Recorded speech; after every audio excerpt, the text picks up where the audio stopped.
Well, my name is Nelloris Yazi. My clans are Tachini, Hornagani, Totachini, and Kea'ani.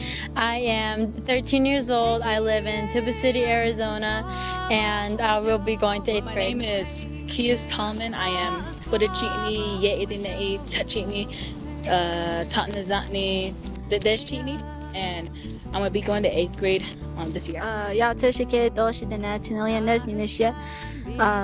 Maswanga nishli and Nastasia Tobaha Bashishtin and Pigwangwa Bashiche and Nakai Dene. My name is Mila Myron. My clans are Totachitni, Washba, Sedishkijni, and Kwawangwa. My name is Micah Butler. I'm Hopi Navajo Mexican. My clans are Bamboo, Edgewater, Salt, and Spider, and I came from Monkoppi. Hello, my name is Jaden Mays, and I am originally from Coal Mine, but I moved to Tuba, and my clans are Kea'ani, Ashihe, and Nakai Dene. My name is Lester Denesosi. I'm Kea'ani and Rock Gap. Hi, my name is Allison Matui. My clans are Nashtaja Tabo initially, Kekla, Bashishti, Torajini, Dashanelli, and Tashniskiji. And I am going into 7th grade. Yate Shake Dosh Dene She Brody McCabe Dashajanet Adon and Nishliniki A Tudachitni Nishliko Klizasana Dene Bashichin Nake Dene Dashache Do Kea'ani Dashanella A Dashanella. She Travis Nez in a share on Tatnanzani initially, might Gizny Basachin, Kea'ani Dashache, Touching Dashanelle. I'm from Twinez Dize, and I'm going to 8th grade. My name is Drake Minigoods. My clans are Ashihi, Totachini, and I live in Red Lake. Hi, my name is Sky Simmons. My clans are Totachini. I'm going to be going to 7th grade. Sheya, Sherry Minigoach and Shea. Mrs. Minigoach, Dashajanek could a Tuba City boarding school did I'll Tagi. A Tosedigia, social studies, a Akona Shalta. Ado Kian in Shlon, Senajini Bashchin. Zazlan a Dashache, Don Nasht, Ejetapa, a Dashanale. Tunanes is a day. Condones is a Shagan. I see na Shahada in Le Badaway Hol Yehade, Senaba Sabatin, the whole Yehedo, Eben net the A, the Enaya. Okay. Twitchin and Shlino, Kiani, Bashichin. Kintlachine Dashachedots and a Jene Dashanala. I guess an ashado, I had such a cheetah's conduct, a business lahatnido, adoe is an ashado. Can tell the A, I national the Kushinahe, Ado, Shalchene Enaki, Kailani Laoliero, Sae Shane Olia. I am a Navajo woman. The Nenshlido. I am originally from Red Valley, Arizona. I am a mother, and I'm also an educator.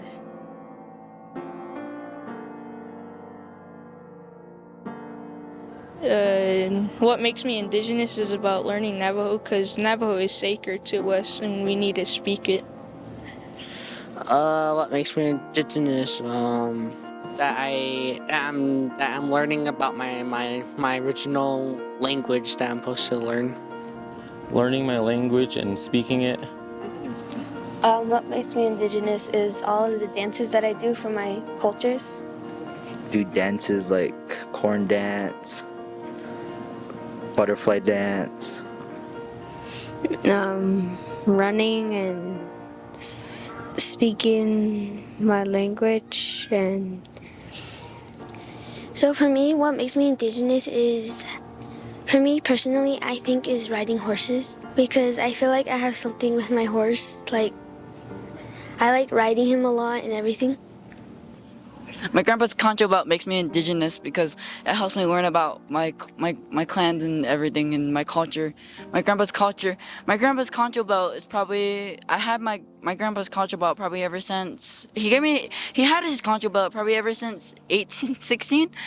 That's how long he ever had his concho belt. So. By usually dressing up for ceremonies and stuff. Running because it makes me strong and it makes you positive things when you're thinking. What makes me Indigenous is when I run, or when I am with my family, or when I ride horses. Those are the three things that makes me Indigenous. Because when I started running, I felt like I was able to do anything. Then when I started riding horses, I felt like I was like a cowgirl. And then I love being with my family, even though they can be kind of weird sometimes, but I still love them though. What makes me Indigenous is me carding wool and cultural artifacts. What makes me Indigenous? What makes me Indigenous is my language, knowing my native language that my great-grandparents have shared with me and communicated and have done prayers and blessings for me. My culture makes me Indigenous of who I am as a person. Being able to share my culture that was passed down from generation to generation through oral communication. Since our language was never written, my great-grandparents did not have the books, the literature, or pamphlets. A lot of my teaching is through oral and watch and observe. So that makes me Indigenous as a Dene woman. What makes me feel Indigenous, and through this program that I was able to co-teach with Ms. Charlie, has brought me a deeper connection to who my ancestors are and how important it is, not only for myself, but also for the students that we have on campus to know who they are and to be proud of who they are and to go forth into this world, into this, this today's world, and be proud of who they are and carry themselves forward, knowing that, hey, I can do it too, just like anybody else. It doesn't matter if you're red, green, yellow, or orange, anybody can make it. And that includes us, our Indigenous children.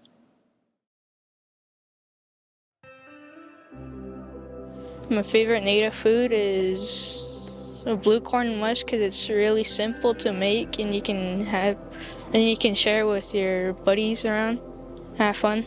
My favorite native food would be blue corn mush. The reason why is because it's really easy to make if you follow the direction, and it's really good with honey. My favorite native food is probably dumpling stew because I like the way how it's kind of salty. My favorite food is roasted corn. I like how it tastes.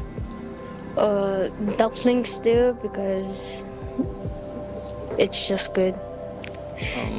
Blue mush, because it's easy to make and it tastes good. Probably dumpling stew because it's fun to make and it tastes good.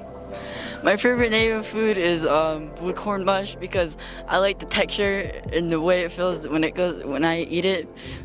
I like the texture and the way it is and the way it tastes. Blue corn mush is because it's really easy. The steps are easy, and we also get to use juniper ash in it too.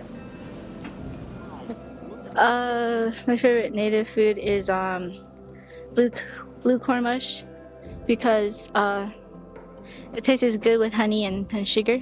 Oh, my favorite native food is, I'd say, blue corn mush. It's actually really easy to make, and it also uses this type of ash called juniper ash. And it also, and I really love it, and especially with sugar, not with sugar, honey. My favorite native food is dumpling stew, and why? Because I like how I eat the salt with my soup. My favorite native food is definitely corn. Anything that's made with corn, straight out of your cornfield.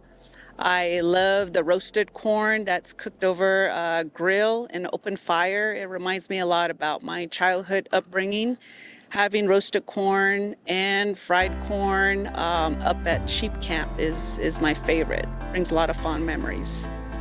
Ooh, we can never say no to a taunt, right? Yum.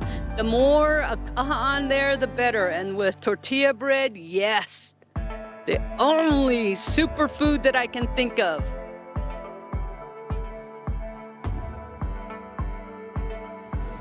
I'll try to convince my relative if they can share with me their artifacts so that I can show you guys. I'll be sharing my wool that I made when the second week when I came here, the first wool that I ever made. The cultural artifact that I will be sharing is my headdress from many of my dances. I was showing my Aya lightning stick, rabbit stick, and my paintings. I'll be showing an arrowhead my great-grandma gave me. I will be sharing my a bracelet and a necklace that I made myself, and 2 pictures of my grandparents. My native dress is like a set. My concho belt. I'm gonna be sharing my grandpa's concho belt at the exhibit. I'll be showing my jewelry and photos of me traditional. My necklaces that my Nelly made me. I will be showing my Pendleton blanket that I used at my kinota. I got it from my kinota just so that way I can be protected by the sun and the moon. I use it for my kinota because I know that it's something that a lady must have when they have their kinota, and it's also kind of like a little protection blanket for me. I'll be showing my peyote box and my necklaces and my small bow and arrow.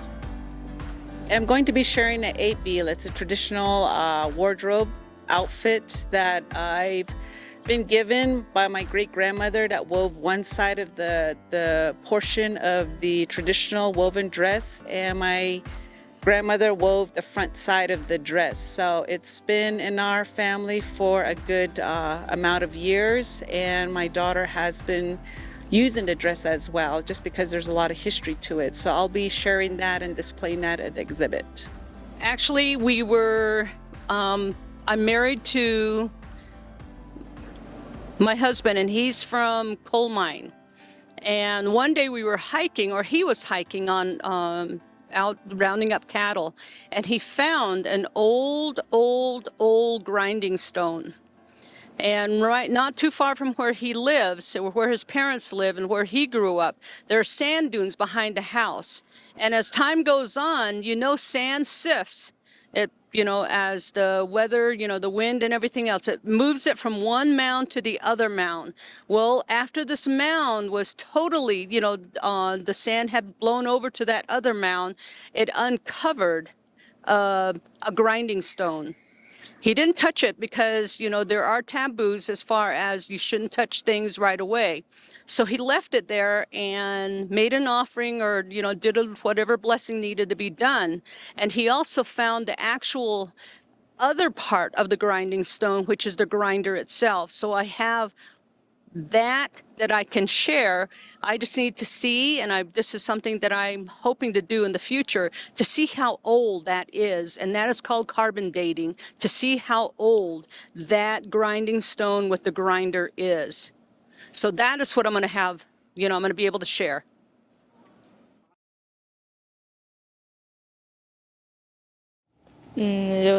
This Indigenous program was it was so fun about running and being a leader. Running was really like my type, but they say that running every morning will give you a blessing and will help you. The field trips. It was fun to learn more about my culture and how to do things. It was fun learning Navajo words and Navajo stuff. Fishing. I could go in the water and try to go barehanded. Running, who I am as an Indigenous person. Running every morning because it starts off my day good. Learning about my history and how indigenous I can be, and learning about the culture and my native culture and my grandpa's concho belt. When we went fishing over by Dobson Pond. Making bread dough with the teachers and the students. Doing activities and running. What was so fun is that I did a bunch of things that I was not able to do, like carding wool or cooking. I was not able to cook before I started this. And I really love that we were able to run every morning because it shows that I can do more better than just myself. This summer's Indigenous program, one of the favorite highlights, I would say, is being able to mold the program to what it has become every day, every week, mainly because the students have been empowered of who they are and seeing the excitement of being able to take pride in who they are as Indigenous person, whether they have different cultural background, but just watching them grow, mature, and just really be among oneself in unity is really fun. Overall, just running with them, cooking with them, being able to do a lot of the activities. Definitely the running, which is really hard. They still outrun me. So the program, the cooking piece, and also our planting. We planted corn here on campus, and we also help plant beans down across the street on Hopi side. So both of them are growing at the same time. It's such a beauty to watch them sprout and just being able to grow. It's exciting. This purpose is mainly to empower them in their native culture, to be able to really stand strong, firm, to take pride in who they are as individuals. Moving forward as educators, we always want the best for them, but I strongly believe and advocate for them to learn about their history, learn about their culture, being able to revive the little piece of history that each household might have, whether if it's just a picture, whether if it's just a artifact that's laying around, that all the teachings lie within each family, being able to investigate, ask questions, to be able to reconnect with their elders, to reconnect with their Mother Earth that we take so much for granted. We also wanted to bring to the lesson and to this program to have connection with the Yindana, the spirits, that we continue to pray and bless everything that we share here on earth. So overall, just being able to empower them, and that was the main mission, and I think they're walking their own path moving forward. So watching them trim up and running 3 miles right about now is a blessing. Actually, it has opened my eyes to be able to understand how and know that it is very important for our young kids to know who they are and where they come from and why, like just the running, like the students mentioned, how important running is. Running is very important, especially in the morning, because those, according to Native and Navajo tradition, that is a time to receive the blessings before, everybody else is awake. So the earlier you get up, the bigger the blessings you get, okay? So incorporating all of the teachings that we did, this whole, the next, with next week being the last week, we incorporated running every single day with our students and having them understand how important it is for them not only to stay physically fit, but also to understand the reason why our ancestors told us to run and encouraged us to run when we were younger. I would encourage you young ones that are here right now, please learn about yourself. Learn about who you are. Learn about where you come from. Ask your grandparents. Don't wait until the last minute. Ask them now. Ask them, why this? Why that? I know sometimes as parents, sometimes we say, you again? What do you want to know now? I can guarantee your grandparents, your mom will be more than happy to explain to you. But you need to ask the questions. And also, carry it on when you have children too. It is very important. Be proud of who you are. Be proud of who you are. Wherever you go, let them know who you are. Introduce yourself as being Navajo, Hopi, whatever tribe you are, and let them hear your language. Introduce yourself in Navajo.